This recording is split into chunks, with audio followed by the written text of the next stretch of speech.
এখানে আমি 3টি ওজিফার কথা বলবো ইনশাআল্লাহ, যা সেরা 10টির তালিকার মধ্যে শীর্ষ 3টি। বিপদ আপদ, মুসিবত, পেরেশানি এবং দুঃখ কষ্ট, বিপদ থেকে মুক্তির ও দ্রুত সাহায্য লাভের জন্য সুন্নাহর আলোকে রাসূলুল্লাহ সাল্লাল্লাহু আলাইহি ওয়াসাল্লামের পক্ষ থেকে শেখানো ইসমে আজমের 3টি দোয়ার যে কোনো একটি দোয়া পড়ার নিনজা টেকনিক। যে 3টি ইসমে আজমের ওজিফা পড়ার পর যেই দোয়া আপনার মুখ থেকে বের হবে সে দোয়াই কবুল হয়ে যাবে।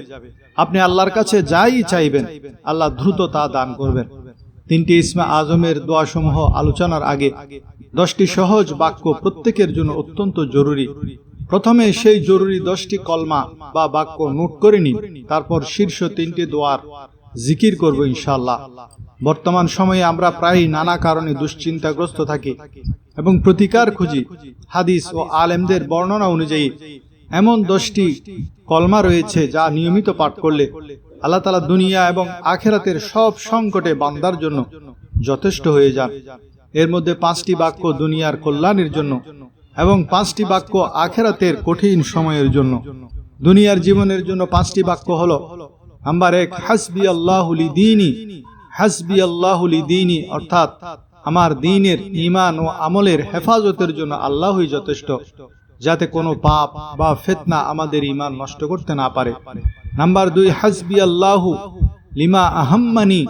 হাসবি আল্লাহু লিমা আহাম্মানি অর্থাৎ যা কিছু আমাকে দুশ্চিন্তাগ্রস্ত করে তার জন্য আল্লাহই যথেষ্ট। ব্যবসা, চাকরি বা পারিবারিক যে কোনো মানসিক অস্থিরতা দূর করার জন্য। নাম্বার 3, হাসবি আল্লাহু লিমান বাগা আলাইয়া। হাসবি আল্লাহু লিমান বাগা আলাইয়া অর্থাৎ যে আমার উপর অন্যায় বা জুলুম করতে চায় তার বিরুদ্ধে আল্লাহই যথেষ্ট। নাম্বার 4, হাসবি আল্লাহু লিমান হাসাদানি। হাসবি আল্লাহু লিমান হাসাদানি অর্থাৎ যে আমাকে হিংসা করে তার অনিষ্ট থেকে বাঁচতে আল্লাহই যথেষ্ট। নাম্বার 5, হাসবি আল্লাহু লিমান কাদানি বিসুইন। হাসবি আল্লাহু লিমান কাদানি বিসুইন অর্থাৎ যে আমার বিরুদ্ধে মন্দ পরিকল্পনা বা ষড়যন্ত্র করে তাকে রুখতে আল্লাহই যথেষ্ট।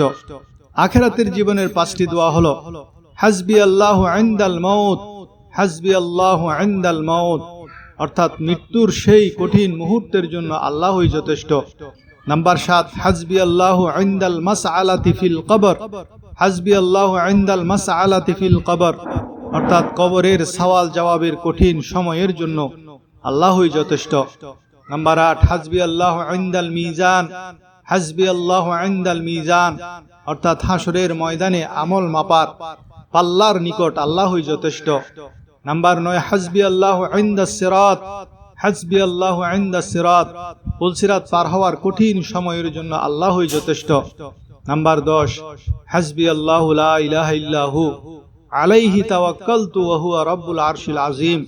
হাসবি আল্লাহু লা ইলাহা ইল্লাহু আলাইহি তাওয়াক্কালতু ওয়া হুয়া রাব্বুল আরশিল আযীম অর্থাৎ আল্লাহই আমার জন্য যথেষ্ট, তিনি ছাড়া কোনো ইলাহ নেই, তার উপরই আমি ভরসা করি এবং তিনি মহান আরশের অধিপতি। মূল কথা, আমাদের উচিত দুনিয়ার সব দিক থেকে দৃষ্টি সরিয়ে একমাত্র রবের উপর ভরসা করা। আপনি যখন বিশ্বাস করবেন যে আপনার জন্য আপনার আল্লাহই যথেষ্ট, তখন দেখবেন আল্লাহ নিজেই আপনার সব কাজ সহজ করে দিচ্ছেন এবং তার দেওয়া ওয়াদা পূরণ করছেন। প্রিয় বন্ধুরা, আমাদের জীবনে যখন বিপদ আসে, ব্যবসায় লোকসান, পারিবারিক অশান্তি বা অভাব অনটন, তখন আমরা দিশেহারা হয়ে মানুষের দ্বারে দ্বারে ঘুরি। কেউ হয়তো আমাদের কুপরামর্শ দেয় অমুক তান্ত্রিক বা জাদুকরের কাছে যেতে। আমরা ভাবি আমাদের উপর কেউ জাদু করেছে, কিন্তু প্রকৃত সত্য হলো, যদি আল্লাহ আপনার সহায় হয় তবে পৃথিবীর কোনো অশুভ শক্তি আপনার কোনো ক্ষতি করতে পারবে না। দুশ্চিন্তায় দিন রাত পার না করে সেজদায় গিয়ে আল্লাহর কাছে নিজের দুঃখের কথা বলুন। মানুষ বছরের পর বছর কষ্টে কাটায়, কিন্তু আল্লাহর সাথে একান্তে কথা বলার জন্য কয়েক মিনিট সময় পায় না। সুন্দরভাবে পবিত্র হয়ে আল্লাহর সামনে মাথা নত করুন এবং বলুন, হে আল্লাহ, আপনি ছাড়া আমার আর কোনো আশ্রয় নেই, আমি আপনার দুয়ার ছাড়া আর কোথায় যাব না। দোয়া করলেই কেন তাৎক্ষণিক ফল পাওয়া যায় না? এর কারণ আল্লাহ আমাদের পরীক্ষা করেন। যেমন একজন মা তার সন্তানকে কাঁদতে দেখেও কিছুক্ষণ কোলে নেন না, কারণ শিশুর ওই আদুরে কান্না আর মায়ের পা জড়িয়ে ধরা তার ভালো লাগে, তেমনি আল্লাহ মাঝে মধ্যে বান্দার আকুতি ও কান্না শুনতে পছন্দ করেন। তিনি দেখতে চান বান্দা কি একদিন দোয়া করে ফল না পেয়ে হাল ছেড়ে দেয়, নাকি অটল ভাবে তার দুয়ারেই পড়ে থাকে। যখন বান্দা সব পরীক্ষায় উত্তীর্ণ হয়ে প্রমাণ করে যে আল্লাহ ছাড়া তার আর কেউ নেই, তখন আল্লাহ তাকে এমন ভাবে রহমতের কোলে তুলে নেন যা কল্পনাও করা যায় না। দুঃখের দিনগুলো আসলে আমাদের জন্য এক বড় নিয়ামত। দুঃখের দিনগুলো আসলে আমাদের জন্য অনেক বড় নিয়ামত, কারণ সুখের সময়ে আমরা আল্লাহকে যতটা না ডাকি, দুঃখের সময়ে তার চেয়ে অনেক বেশি ডাকি। রাসূলুল্লাহ সাল্লাল্লাহু আলাইহি ওয়াসাল্লাম একদিন খেয়ে শুকরিয়া আদায় করা এবং একদিন না খেয়ে সবর করাকে পছন্দ করেছিলেন।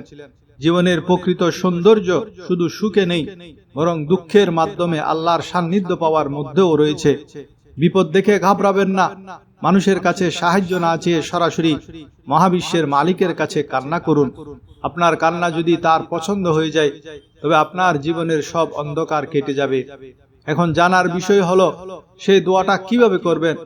3টি সুন্নাহ ভিত্তিক নিনজা টেকনিক আজ শিখিয়ে দিব, যা রাসূলুল্লাহ সাল্লাল্লাহু আলাইহি ওয়াসাল্লাম শিখিয়েছেন।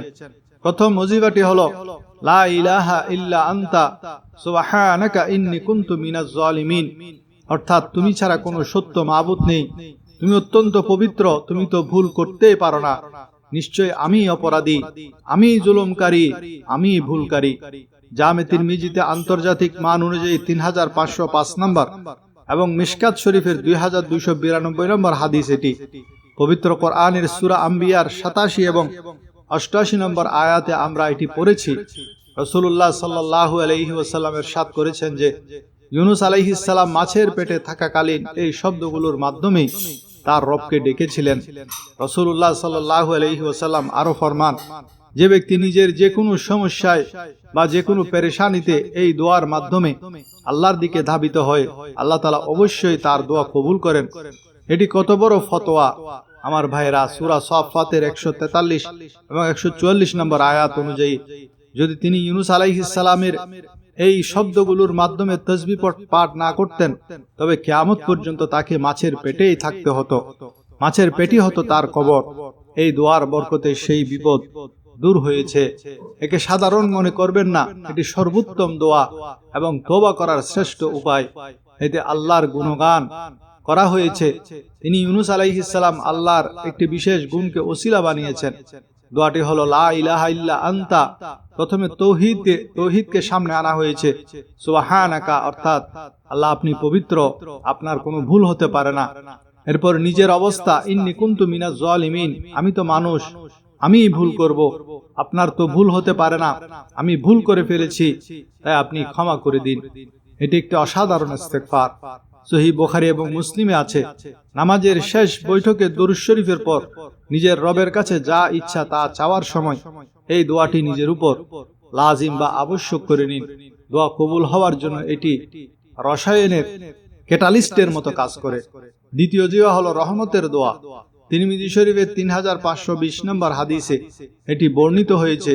যদিও কেউ কেউ এর সনদ নিয়ে কথা বলেন, তবে এর সহিহ সনদ আল মুস্তাদরাক আলা সহিহাইন বিল হাকিমের 1865 নম্বর এবং অন্যান্য কিতাব যেমন মিশকাতের 2456 নম্বরে বিদ্যমান। সেটি হলো ইয়া হাইয়্যু ইয়া কাইয়্যুম বিরহমাতিকা আস্তাগীস, ইয়া হাইয়্যু ইয়া কাইয়্যুম বিরহমাতিকা আস্তাগীস, ইয়া হাইয়্যু ইয়া কাইয়্যুম বিরহমাতিকা আস্তাগীস, অর্থাৎ হে চিরঞ্জীব, হে মহাবিশ্বের ধারক, আমি আপনার রহমতের ওসিলায় আপনার সাহায্য প্রার্থনা করছি। আনাস বিন মালিক রাদিয়াল্লাহু তাআলা আনহু এবং সাদ বিন আবি ওয়াক্কাস রাদিয়াল্লাহু থেকে বর্ণিত, রাসূলুল্লাহ সাল্লাল্লাহু আলাইহি ওয়াসাল্লামের উপর যখন কোনো কষ্ট বা পেরেশানি আসতো, তিনি সবসময় এই শব্দগুলোর মাধ্যমে তার রবকে ডাকতেন। এখানে আস্তাগীস, আমি সাহায্য চাই, একবচনের শব্দ, আর নাস্তাগীস বললে তা বহুবচন হয়। এটিও ইসমে আজমের অন্তর্ভুক্ত একটি দোয়া। তৃতীয় জিফা হলো হাসবুনাল্লাহ। সহিহ বুখারীর 4563 নম্বর হাদিসে এটি বর্ণিত। ইবনে আব্বাস রাদিয়াল্লাহু তাআলা আনহু বলেন যে ইব্রাহিম আলাইহিস সালামকে যখন আগুনে নিক্ষেপ করা হচ্ছিল, তখন তিনি বলেছিলেন হাসবুনাল্লাহু ওয়া নি'মাল ওয়াকিল, আল্লাহই আমাদের জন্য যথেষ্ট এবং তিনি কতই না উত্তম কর্মবিধায়ক। আপনাদের নবী এর উপর যখনই বিপদ আসত তিনিও এটি পড়তেন। কোরআনের সূরা আল ইমরানের 173 নম্বর আয়াতে এর উল্লেখ আছে। যখন ঈমানদারদের কাছে খবর এলো যে কাফেররা তাদের বিরুদ্ধে ষড়যন্ত্র করছে, তখন তারা এটি পাঠ করেছিলেন। পাপিষ্ঠ লোকেরা হযরত ইব্রাহিম আলাইহিস সালামকে পুড়িয়ে মারার জন্য উম্মাদের মতো জ্বালানি সংগ্রহ করছিল। তাদের লক্ষ্য ছিল একটাই, যে কোনো মূল্যে ইব্রাহিমকে শেষ করে দেওয়া। আগুনের শিখা এত বিশাল আর তীব্র ছিল যে তার উপর দিয়ে কোনো পাখি উড়ে গেলেও আগুনের তাপে তা ঝলসে নিচে পড়ে যেত। আগুনের প্রচন্ড উত্তাপের কারণে কেউ তার কাছে ঘেঁষতে পারছিল না, তাই তারা তাকে দূর থেকে নিক্ষেপ করার পরিকল্পনা করল। যখন ইব্রাহিম আলাইহিস সালামকে হাত পা বেঁধে আগুনের দিকে নিক্ষেপ করা হচ্ছিল, তখন আল্লাহর উপর পূর্ণ বিশ্বাসী এই পয়গম্বরের মুখে কোনো অভিযোগ বা ভয় ছিল না। রাসূলুল্লাহ সাল্লাল্লাহু আলাইহি ওয়াসাল্লাম কত চমৎকার ভাবেই না সেই মুহূর্তটি বর্ণনা করেছেন। জীবনের সেই কঠিনতম সময়ে ইব্রাহিম আলাইহিস সালামের শেষ কথা ছিল এই দোয়াটি, হাসবুনাল্লাহু ওয়া নি'মাল ওয়াকিল, হাসবুনাল্লাহু ওয়া নি'মাল ওয়াকিল, হাসবুনাল্লাহু ওয়া নি'মাল ওয়াকিল। আল্লাহই আমাদের জন্য যথেষ্ট এবং তিনি কতই না উত্তম কর্মবিধায়ক।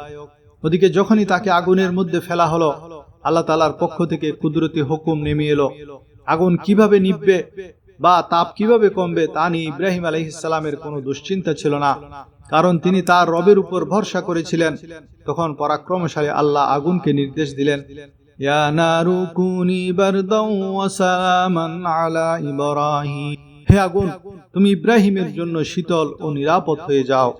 বিস্ময়কর পরিণতি, আল্লাহর নির্দেশে সেই লেলিহান শিখা ইব্রাহিম আলাইহিস সালামের জন্য একটি শান্তিপূর্ণ বাগানে পরিণত হলো।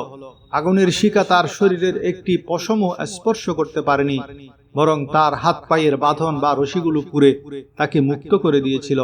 তিনি সেখানে হাসি মুখে শান্তিতে বসে রইলেন। এই দৃশ্য দেখে তার চাচা আজর বিস্মিত হয়ে বলে উঠল, হে ইব্রাহিম, তোমার রব তো সত্যি অনেক মহান ও শক্তিশালী, যিনি তোমাকে এভাবে রক্ষা করলেন। শিক্ষণীয় বার্তা হলো, ইব্রাহিম আলাইহিস সালামের এই ঘটনা আমাদের শেখায় যে বিপদ যত বড়ই হোক না কেন, যদি আল্লাহর উপর অটল বিশ্বাস রেখে হাসবুনাল্লাহু ওয়া নি'মাল ওয়াকিল পাঠ করা যায়, তবে আল্লাহ অসম্ভবকেও সম্ভব করে বান্দাকে রক্ষা করেন।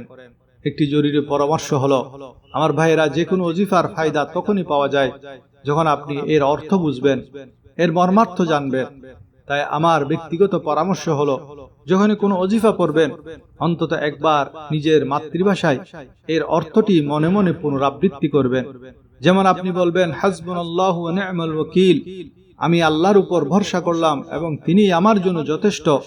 এতে আপনার অন্তরের এক ধরনের প্রশান্তি অনুভব হবে। আরেকটি বিষয়, এই দোয়াগুলো বা জিকিরগুলো করার জন্য সবসময় অজু থাকা বা পাক পবিত্র থাকা শর্ত নয়, যদিও থাকা উত্তম। সহিহ মুসলিমের হাদিস অনুযায়ী আয়েশা রাদিয়াল্লাহু তাআলা আনহা বলেছেন যে রাসূলুল্লাহ সাল্লাল্লাহু আলাইহি ওয়াসাল্লাম সর্ব অবস্থায় আল্লাহর জিকির করতেন। জানাবাত বা অপবিত্র অবস্থায়ও জিকির বা কোরআনের দোয়াগুলো পাঠ করা যায়। একে তেলাওয়াত বলা হবে না, বরং জিকির বা দোয়া হিসেবে গণ্য হবে। তাই উঠতে বসতে চলতে ফিরতে যে কোনো অবস্থায় আল্লাহর এই জিকিরগুলো জারি রাখুন। জীবনের কঠিন সময়ে আমরা যখন চারিদিকে শুধু অন্ধকার দেখি, যখন আপন মানুষগুলো দূরে সরে যায়, তখন মনে রাখবেন আপনি একা নন, আপনার রব আপনার সঙ্গেই আছেন। হযরত ইব্রাহিম আলাইহিস সালাম যখন আগুনের শিখা গ্রাস করেছে, হযরত ইব্রাহিম আলাইহিস সালামকে যখন আগুনের শিখা গ্রাস করতে চেয়েছিল, কিংবা হযরত ইউনূস আলাইহিস সালাম যখন গভীর সমুদ্রের তলদেশে মাছের পেটে বন্দী ছিলেন, তখন কোনো মানুষ নয়, বরং তাদের একটিমাত্র বিশ্বাসী তাদেরকে বাঁচিয়েছিল। আমার জন্য আমার আল্লাহই যথেষ্ট, আমার জন্য আমার রবই যথেষ্ট। আজকের এই আলোচনা থেকে আমরা শিখলাম সেই 10টি শক্তিশালী বাক্য, যা আমাদের দুনিয়ার বিপদ থেকে রক্ষা করবে, আখিরাতের কঠিন ঘাটে আমাদের হাত ধরবে। মনে রাখবেন, আল্লাহ মাঝে মধ্যে আমাদের একটু কাঁদিয়ে পরীক্ষা করেন, ঠিক যেমন মা তার সন্তানকে একটু কাঁদিয়ে পরম মমতায় বুকে টেনে নেন। আল্লাহর কাছে আপনার এই কান্নাই আপনার নাজাতের উসিলা হতে পারে।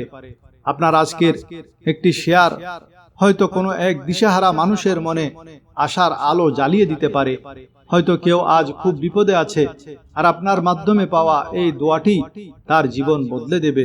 তাই ভালো কাজে অংশ নিতে লেখাটি শেয়ার করুন, এই ভিডিওটি শেয়ার করুন, কমেন্টে আলহামদুলিল্লাহ লিখে আপনার কৃতজ্ঞতা প্রকাশ করুন এবং এমন আরো আমল পেতে আমাদের সাথেই থাকুন। আল্লাহ আমাদের সবাইকে আমল করার তৌফিক দান করুন। আমিন।